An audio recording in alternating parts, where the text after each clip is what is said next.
എനിക്കിതുവരെ രേഖാമൂലം കിട്ടിയില്ല. ഞാനിന്ന് യാത്രയിലായിരുന്നു. ഈ വാർത്തേൻ്റെ ശ്രദ്ധയിൽപ്പെട്ടു. അതിനോടുള്ള പ്രതികരണമാണ്. പരാതി ഉണ്ടെങ്കിൽ അത് സംബന്ധിച്ച് കൂടുതലായിട്ട് അന്വേഷണം നടത്തും. വാർത്ത തന്നെ വേണമെങ്കിൽ ഒരു പരാതിയായിട്ട് അല്ലെങ്കിൽ ഒരു പരാതിയുടെ ഒരു സൂചനയായിട്ട് പരിഗണിക്കാവുന്നു. പരാതി ശരിയാണെങ്കിൽ ഗുരുതരമുള്ള സ്വഭാവമാണ്. അതിൻ്റെ വിശദാംശങ്ങൾ പരിശോധിക്കാം. എനിക്ക് രേഖാമൂലം അങ്ങനെ പരാതി കിട്ടിയില്ല. മുഴുവൻ കണ്ടൻസും ഞാൻ കണ്ടില്ല. ഞാൻ മുഴുവൻ സമയം യാത്രയിലായിരുന്നു. അതുകൊണ്ട് പരിശോധിക്കും, ഗൗരവമായിട്ട് തന്നെ പരിശോധിക്കും. അവർക്ക് സമരത്തിന് വേറെ മാർഗമൊന്നുമില്ലെങ്കിൽ ചെയ്യട്ടെ. ആരുടെ മുമ്പിലാണ് സമരം ചെയ്യേണ്ടത്? മുഖ്യമന്ത്രി തന്നെ വിശദീകരിച്ചിട്ടുണ്ട്. കേരളത്തിൽ ദീർഘകാല വൈദ്യുതി കരാറ് അരിയാടൻ മുഹമ്മദിൻ്റെ കാലത്തുണ്ടായത് അവരുടെ കാലത്താണ് റദ്ദാക്കപ്പെട്ടത്. അന്ന് അവർ നടപടി സ്വീകരിച്ചിട്ടില്ല. പിന്നീട് നമുക്കറിയാം, കാർബോറാണ്ടം ഗ്രൂപ്പിൻ്റെ കയ്യിൽ നിന്ന് നമുക്ക് ലഭ്യമാക്കേണ്ട ഒരു പദ്ധതി 2024 ലഭിക്കേണ്ടതായിരുന്നു. അത് ഇതുവരെ നീട്ടിക്കൊടുത്തു. കേരള ഗവൺമെൻറ്റാണ് നീട്ടിക്കൊടുത്തത്. അത് തിരിച്ചു പിടിക്കാൻ നോക്കിയില്ല. കണ്ണൂർ ജില്ലയിൽ എൻ്റെ നിയോജകമണ്ഡലത്തിലാണ് ബാരാപ്പോൾ. കഴിഞ്ഞ ഒരു വർഷമായിട്ട് അത് പ്രവർത്തനക്ഷമമല്ലാതെ അതിൻ്റെ കനാലിൽ ചോർച്ചയുണ്ടായി. അത് പരിഹാരം ഉണ്ടാക്കാൻ മന്ത്രി അന്ന് വന്നതാണ്. ഒരു വർഷം കഴിഞ്ഞു മന്ത്രി വന്നിട്ട് ഒന്നും ചെയ്തിട്ടില്ല.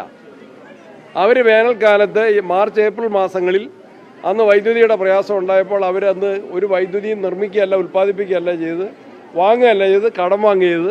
അതുകൂടി ഇപ്പോൾ മടക്കി കൊടുക്കേണ്ട ബാധ്യത കേരള സർക്കാരിൻ്റെ തലയിലുണ്ട്, കേരളത്തിലെ വൈദ്യുതി ബോർഡിൻ്റെ തലയിലുണ്ട്. അതുകൊണ്ട് അവരെ സമരം ചെയ്യേണ്ടത് അവർക്കെതിരെയാണ്, അന്നത്തെ ഗവൺമെൻറ്റിനെതിരെയാണ്. വൈദ്യുതിയുടെ കാര്യത്തിൽ നമ്മൾ മനസ്സിലാക്കേണ്ടത് ഒരു ദിവസം കൊണ്ട് പരിഹാരം ഉണ്ടാക്കാവുന്നതല്ല. പരിഹാരം ഉണ്ടാക്കിക്കൊണ്ടിരിക്കുകയാണ്. കഴിയാവുന്നത്ര വാങ്ങാൻ വേണ്ടി തീരുമാനിച്ചിട്ടുണ്ട്. വൈദ്യുതി റെഗുലേറ്ററി കമ്മീഷനെ പലവട്ടം ആ കാര്യങ്ങൾ സംസാരിച്ചു. ചില അനുമതികൾ വാങ്ങിയിട്ടുണ്ട്. ഇന്നലെയും ഇന്നുമായിട്ട് നമ്മളുടെ വൈദ്യുതി ബോർഡിൻ്റെ ചെയർമാൻ, പവർ സെക്രട്ടറി ഡൽഹിയിലെത്തി അവിടെയുള്ള പവർ സെക്രട്ടറിയുമായിട്ട്, നാഷണൽ പവർ സെക്രട്ടറിയുമായിട്ട് സംസാരിച്ചു. കേരളത്തിന് കൂടുതൽ വൈദ്യുതി ലഭ്യമാക്കാൻ കഴിയാവുന്ന എല്ലാ കാര്യങ്ങളും ചെയ്യുകയാണ്. മഴ കുറവാണെന്നുള്ളൊരു യാഥാർത്ഥ്യമാണ്.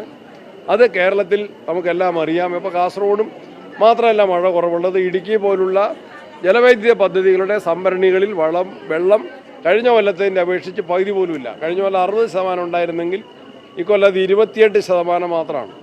അപ്പോൾ അവർ കടം വാങ്ങിയത് മടക്കി കൊടുക്കണം. അവർ ദീർഘകാല കരാർ റദ്ദാക്കിയത് പുനഃസ്ഥാപിക്കാൻ വേണ്ടി നമ്മളോട് നടപടി സ്വീകരിക്കുകയാണ്. അവർക്ക് വൈദ്യുതി ഉൽപ്പാദനത്തിനോ സ്റ്റോറേജ് സംവിധാനത്തിനോ പദ്ധതികൾ സമയബന്ധിതമായി പൂർത്തിയാക്കാൻ LDFൻ്റെ ഗവൺമെൻറ്റിന് കഴിഞ്ഞിട്ടില്ല. അവരുടെ പാർട്ടി മുഖപത്രങ്ങളിൽ പോലും അവരുടെ തൊഴിലാളി നേതാക്കന്മാർ ആ നയങ്ങളെ വിമർശിച്ച് എഴുതിയിട്ടുണ്ട്. ഇപ്പോൾ സമരങ്ങൾക്ക് വേറെ കാരണമൊന്നുമില്ലെങ്കിൽ അവർ ഈ സമരം നടത്തുന്നു. നമ്മളുണ്ടായ പ്രതിസന്ധി പരിഹരിക്കാൻ തക്കതായ ഇടപെടൽ നടത്തി അതിൽ വിജയിച്ചുകൊണ്ടിരിക്കുന്നു. ഇനിയും ആ പരിശ്രമം തുടരും. എല്ലാവരുടെയും സഹകരണം ഞാൻ പ്രത്യേകമായിട്ട് അഭ്യർത്ഥിക്കുകയാണ്.